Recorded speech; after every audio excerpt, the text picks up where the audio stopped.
இந்த மெர்சிலஸ் அப்படின்னு 2017 ரிலீஸ் ஆன ஒரு சவுத் கொரியன் மூவி எப்படி இருக்கு அப்படிங்கிறத இந்த ரிவ்யூல பார்க்க போறோம். அண்ட் இந்த படத்தை பொறுத்தளவுக்கு ஒரு கிரைம் த்ரில்லரா எடுத்துருக்காங்க.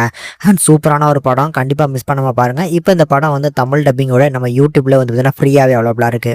அண்ட் இந்த படத்தோட கதையை பொறுத்தளவுக்கு ரொம்பவும் காம்ப்ளிகேட்டடான ஒரு கதை அப்படின்னே சொல்லலாம். ஏன்னா இந்த படத்தோட அந்த டைட்டிலுக்கு ஏற்ற மாதிரியே வந்து இந்த கருணையற்றவங்கள் அப்படிங்கிறதா வந்து பார்த்தீங்கன்னா படத்தோட டைட்டிலுக்கான தமிழ் மீனிங்கு. ஸோ அதுக்கு ஏற்ற மாதிரி ஒருத்தருக்கு ஒருத்தர் வந்து பார்த்தீங்கன்னா இந்த படத்தில் யாருக்குமே கருணை அப்படிங்கிறதே இருக்காது. நடுவில் பாதிக்கப்படுறது என்னமோ நம்ம ஹீரோவாக தான் இருக்கும். கடைசி அவர் என்ன பண்ணுறாரு அப்படிங்கிற மாதிரியான ஒரு கிளைமேக்ஸ் கொடுத்துருப்பாங்க. இதுல படத்துல வரக்கூடிய நம்ம ஹீரோ வந்து ஒரு காப், அதாவது ஒரு போலீஸ் ஆஃபீஸர். ஸோ அண்டர் கவர்ல வந்து ஒரு பெரிய நெட்வொர்க்கை பிடிக்கணும் அப்படிங்கிறதுக்காக ஜெயிலில் போய் வந்து பார்த்தீங்கன்னா ஒரு கைதியா வாழ்ந்துட்டு இருப்பாப்ல. ஸோ அந்த இடத்துலயே வந்து பார்த்தீங்கன்னா அந்த பழக்கம் பிடிச்சி ஸோ அந்த கேங்கோட போய் சேர்றது, போய் சேர்ந்த கேங்ல வந்து ஒரு நம்பிக்கை நட்சத்திரமா மாறி அவங்களோட நம்பிக்கையெல்லாம் பெற்று ஸோ அந்த கேங்ல வந்து பார்த்தீங்கன்னா ஒரு பெரிய பொசிஷனுக்கு போகணும்ல, இந்த மாதிரியான ஒரு ஜானர் தான். கடைசி வந்து பார்த்தீங்கன்னா அந்த கேங்கை எக்ஸ்ப்ளோர் பண்ணாரா, என்ன நடக்குது அப்படிங்கிறத அடுத்தடுத்து ட்விஸ்ட் அண்ட் டர்ன்ஸோட சொல்லியிருக்க படம் தான் இந்த மெர்சிலஸ்.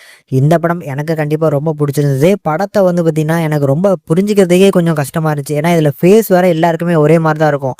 இதில் 10வது குறைக்கு வந்து பார்த்தீங்கன்னா ஃப்ளாஷ்பேக் அது இதுன்னு மாற்றி மாற்றி போவாங்க.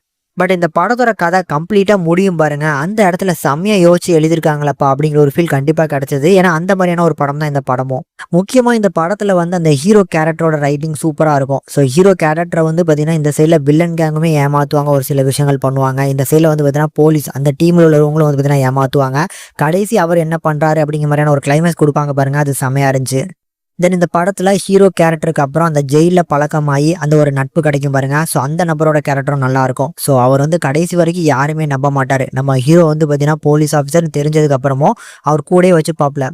பட் இருந்தாலும் நம்ம ஹீரோ வந்து பார்த்தீங்கன்னா கடைசி வரைக்கும் நம்ப மாட்டாரு பாருங்க. ஆனால் அதுக்கப்புறம் நம்பினதுக்கப்புறம் ஒரு சில விஷயங்கள் நடக்கும்ல, இந்த மாதிரியான விஷயங்களை வச்சு தான் அந்த படத்தை மூவ் பண்ணியிருப்பாங்க. இப்படி இந்த படத்தோட அந்த ரைட்டிங் இருக்கு பார்த்தீங்களா, அதுதான் அந்த படத்துக்கு ஒரு பெரிய ப்ளஸ்ஸாக இருந்திருக்கு. இதை தாண்டி டெக்னிக்கலி செம சவுண்டான படம். ஏன்னா விஷுவலி வந்து பார்த்தீங்கன்னா அந்த சினிமோட்டோகிராஃபிக்லாம் சூப்பராக பண்ணியிருப்பாங்க. இந்த ட்ரக் டீலிங்லாம் பண்ணுறாங்கன்னு வச்சுக்கோங்களேன்.